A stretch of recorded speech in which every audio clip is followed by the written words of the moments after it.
안녕하세요. 지난 시간에 이어 바로크 시대의 스페인의 대표 작가 벨라스케스에 대해 계속해서 감상하시겠습니다. 이 그림은 지난 시간 마지막 작품으로 감상하신 교황 이노첸시오 텐세와 같은 시기에 그려진 그림으로 작품 안에 거울이 등장합니다. 벨라스케스의 작품 중 거울을 이용한 그림은 이후 그려진 시녀들이란 작품이 유명하지만 그는 이 그림에 먼저 거울을 등장시킵니다. 당시 엄격한 카톨릭의 영향으로 스페인 미술사에서는 여성 누드가 매우 드문 편이었습니다. 그러나 벨라스케스는 왕의 총애를 받는 궁정 화가였기에 누드화를 그릴 수 있었습니다. 알려진 바에 의하면 그는 4점의 누드화를 그렸는데요. 지금 보시는 이 작품이 유일하게 남아있는 것입니다. 재밌게도 이 작품엔 별명이 있는데요. 바로 로크비 비너스입니다. 현재 이 작품은 영국 런던 내셔널 갤러리에 있는데요. 이 미술관에 있기 전 요크셔의 로크비 홀에 있었기에 붙여진 별명입니다. 다시 작품을 보시겠습니다. 우리에게 보여진 모습은 등을 돌리고 있는 여인의 뒷모습이지만 거울을 통해 그녀의 얼굴을 볼 수 있습니다. 그리고 이 얼굴에 비친 여자의 얼굴은 자신의 몸을 바라보고 있는 우리를 보는 듯합니다.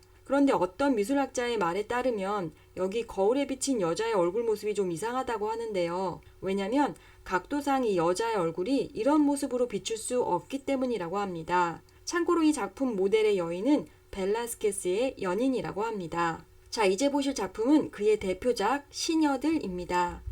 가로 세로 약 3m에 달하는 이 작품은 펠리페 4세의 집무실에 걸려있을 정도로 사랑을 받던 작품으로 그는 이 작품에서 거울과 뒤쪽에 열려진 문을 통해 공간을 확장합니다. 사실 거울이 작품에 등장한 것은 벨라스케스가 처음은 아닙니다. 그보다 200년 앞서 프랑들러 화가 얀반 아이크가 이 작품에서 거울을 이용해 그림 밖의 현실 공간을 보여주고 있습니다. 그런데 두 그림 사이에는 차이가 있는데요. 판 아이크의 작품에서 거울에 비치는 이미지는 매우 직접적입니다. 거울에 비친 사람은 이 커플과 반대쪽에 서 있는 두 인물입니다. 확대해서 보시겠습니다. 이 작품은 두 커플이 약혼 혹은 결혼을 하고 있고 이 결혼을 참관한 2명의 사람이 있다는 것을 알 수 있습니다. 여기서 잠시 이 그림의 주제와 관련된 여러 썰을 짧게 말씀드리면 하나는 이 작품이 결혼과 관련된 작품이 아니고 그냥 부유한 상인의 일상을 그린 작품이란 썰이고 또 다른 썰은 이 작품의 여자 주인공이라 추정되는 인물이 그림이 그려지던 시점 이전에 사망했기에 추모 형태의 초상화다란 썰입니다. 다시 벨라스케스의 작품으로 돌아가면 벨라스케스의 작품 속 거울은 얀바냐이크의 것과는 달리 복잡하게 해석되어지는데요. 그 이유는 거울과 함께 등장하는 캔버스 때문입니다. 캔버스는 그림과 관객 혹은 모델이 서 있는 위치 사이에 있습니다. 여기에 많은 미학자들이 이 캔버스에 어떤 것이 그려지고 있는가에 대해 많은 의견을 내고 있습니다. 어떤 미학자는 펠리페 4세 부부의 초상화다라고 하고 또 다른 미학자는 마르가리타 공주의 초상화라고도 합니다. 이 시녀들이란 작품은 화가가 있는 공간, 그림 뒤쪽에 있는 거울이 있는 공간, 그리고 그림을 바라보는 관람객이 있는 공간, 이렇게 3곳의 공간이 모여 있습니다. 그래서 이 작품은 다양한 해석이 이루어지고 있습니다. 작품을 보면 우리의 눈은 공주에서부터 시작해 뒤쪽 벨라스케스 작업실의 문 쪽까지 이어지게 되는데요. 그 이유는 열려진 문으로부터 빛이 새어나오고 있기 때문입니다. 그리고 시선은 그곳에 서 있는 남자에게서 옆에 있는 거울에 비친 국왕 부부에게로 옮겨집니다. 그런데 여기서 잠깐, 우리는 왜 국왕 부부 모습을 초상화가 아니라 거울에 비친 모습이라고 생각하는 걸까요? 그것은 바로 뒤쪽에 있는 캔버스들과 달리 이 국왕 부부의 이미지는 훨씬 더 반사되는 표현을 많이 보여주고 있기 때문입니다. 그럼 여기서 이 작품에서 놓치기 쉬운 부분인 뒷벽에 걸려있는 작품 2개를 보실까요? 왼쪽엔 루벤스의 팔라스와 아라크네, 오른쪽엔 야코프 요르단스의 아폴로네 마르시아스에 대한 승리. 우선 왼쪽 루벤스의 작품을 먼저 보시겠습니다. 이 작품은 신 아테나와 인간 아라크네가 천짜는 대결을 벌이는 내용을 그린 것으로 이 대결에서 아라크네가 만든 타피스트리는 에우로파의 강간 이야기였습니다. 아테나의 아버지 제우스가 에우로파 공주에게 반해 그녀를 겁탈했다는 그리스 신화의 이야기죠. 이에 전쟁, 지혜, 직물의 신인 아테나는 자신을 대결해서 이기고 더불어 자신의 아버지인 제우스의 부정을 표현한 아라크네에게 신을 모욕했다는 죄로 벌을 내려 거미로 만들어 버립니다. 그리고 그 이야기를 루벤스는 이렇게 그림으로 표현하였습니다. 이제 다음으로 오른쪽 작품을 보면 이 작품은 사티로스 판과 신 아폴론의 피리 연주 대결로 사티로스는 상체는 인간이고 하체는 염소인 숲의 정령입니다. 사티로스는 아테나가 만든 피리로 아폴론과 연주 대결에 도전하는데요. 우선 이 피리엔 사연이 있습니다. 메두사가 죽은 후 메두사의 자매들은 슬픈 목소리로 애도하였고 신 아테나가 이 목소리를 흉내내 새로운 피리를 만든 것입니다. 그러나 자신이 만든 피리 소리가 마음에 안 들어 그냥 버려버렸고 사티로스가 이 피리를 주워 연습한 후 신 아폴론에게 도전한 것입니다. 그리고 이 도전은 결국 아폴론이 승리합니다. 그러나 신 아폴론은 자신에게 도전장을 낸 대가로 사티로스의 살 가죽을 벗겨버리는 가혹한 처벌을 합니다. 이렇게 보면 벨라스케스의 작품의 뒷벽에 걸린 그림은 모두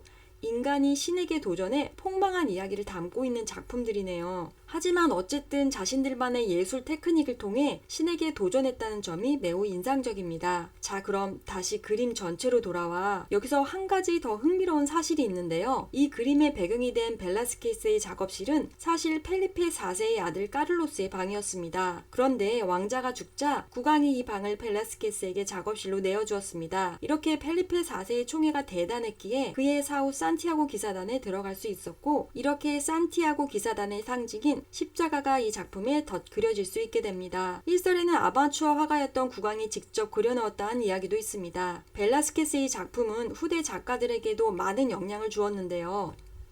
같은 스페인 화가 후배였던 고야는 이렇게 동파나로도 만들었고, 당시 스페인 국왕이었던 카를로스 4세와 그의 가족들을 이 시녀들 작품의 구성을 가져와서 그리기도 하였습니다. 여기 보시면 고야가 벨라스케스처럼 작품 안에서 작업을 하고 있습니다. 미국 작가 존 싱어 서전트의 작품 역시 벨라스케스의 시녀들에게서 영향을 받아 넓고 깊은 공간을 보여줍니다. 살바도르 달리 역시 이렇게 숫자로 표현된 시녀들을 그렸습니다. 그리고 피카소는 무려 58번이나 그렸습니다. 같은 해 이렇게 두 작품을 그렸습니다. 뿐만 아니라 20세기 비디오 작가인 에바 수스만도 이 작품을 오마주하였습니다. 또한 2013년 일본 작가 모리무라도 이런 작품들을 만들었습니다.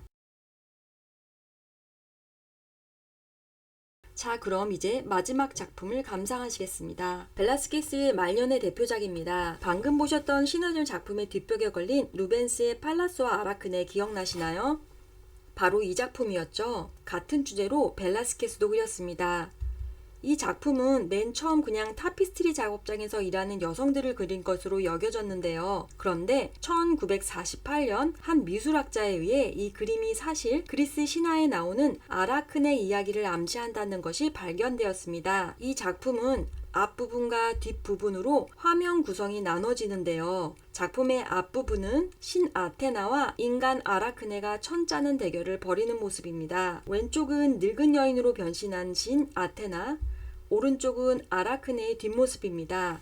아라크네는 자신의 실 짓는 능력이 여신 아테나와 맞먹는다고 주장했고, 이에 신 아테나가 늙은 여인으로 변신해 그녀와 천짜는 대결을 벌입니다. 사실 이 대결에서 아라크네의 실 짓는 능력은 정말 훌륭했지만 이 사실에 분노한 신 아테나는 아라크네를 마구잡이로 때렸고, 이에 치욕감을 느낀 아라크네는 목매 자살합니다. 그런데 이 죽은 아라크네의 시신을 아테나가 거미로 변신시켜버리죠. 신화에선 죽은 아라크네를 불쌍히 여긴 아테나가 거미로 변신시켰다고 적혀있던데, 왠지 불쌍히 여겼다는 느낌보다는 끝까지 능욕했다는 느낌이 더 강하게 느끼는 건 저 혼자만의 느낌적인 느낌일까요? 자, 그럼 이제 그림의 뒤쪽으로 가볼까요? 빛이 가득하고 우아하게 옷을 입은 여러 명의 여인들이 있습니다. 그리고 뒷벽면에는 타피스트리가 걸려있네요. 대부분의 설명에는 이 거대한 타피스트리가 아라크네의 작품인 유로파의 강간이라고 설명되어 있습니다. 뒤쪽 타피스트리를 확대해서 한번 보시면 이런 모습이고요. 유로파의 강간을 주제로 한 그림을 보시면 주로 흰 소와 여인이 등장합니다.